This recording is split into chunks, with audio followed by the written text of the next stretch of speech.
කොහොමද මගේ බර්ත්ඩේ එක දවසේ මේ අවුරුදු දෙකක් ගිහිලා තින්නේ. අවුරුද්දක් ඒ ෆෑක තිබිලා. මගේ බර්ත්ඩේ එක දවසේ මේ මට දැන් විශ් කරා හරිද? එයා 12ට. විශ් කළා නෑ මලත් නෑ සතුටුයි. කියන ගැම් අම්මට විශ් ආයෙන ගෙම්බා. ඊට පස්සේ කොහොම හරි විනාඩියක් ටිකක් යන කලින් හරිද? ඒ අනිත් පැත්තේ ස්ටේටස් දානවා වෙන කොල්ලෙකුට මගේ සිංහ පැටියද මොකද්ද මොනවද? හරිද මට වෙල්ල වෙලා ඉඳලා මම ඇත්තටම මට මේ මං ඉතින් බැලුවා මං ඉතින් මකට ජෝඩියක් අල්ලනවා කියලා. මං ඉතින් සිලාර මහතල් එකට මං කරලා දාලා ගියා. මං පස්සේ ආවා හරිද? ඉතින් මට මේ නුන්නා මම කෙනෙක් කියලා නෑ අරමයි. මට යාළුවෙක් දවසට කිව්වා එයා. ඕක කළා හරියන්නේ නෑ.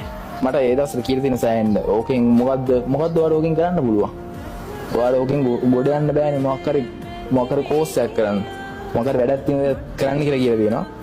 කොහොම හරි දැන් මේ ළඟදී නෙමෙයි දැන් ටිකක් කල් වෙනවා. මේ මට මං ගාව නම්බරයක්වත් නැහැ මොනවත් නැහැ. මේ මොනවාද Facebook එකෙන් මෙසේජ් එකක් දාලා තිබ්බා මේ මගේ යාළුවෝ ඔයාගේ ෆෑන්ස්ලා මගේ යාළුවෝ වගේ වීඩියෝස් බලනවා. මේ එහෙම කියලා. මොකද හිතන්නේ ඉතින් අම්මට සිරින ගැම්මක් ආවේ. සෑහෙන ගැම්මක් ආවා. මොකද මේ අර බෑ කියපු එක්කෙනා මෙහෙම කියද්දි ඔය ඒ කියන්නේ මෙහෙම මම ඉස්සර ක්ලාස් ගියේ පන්සලක.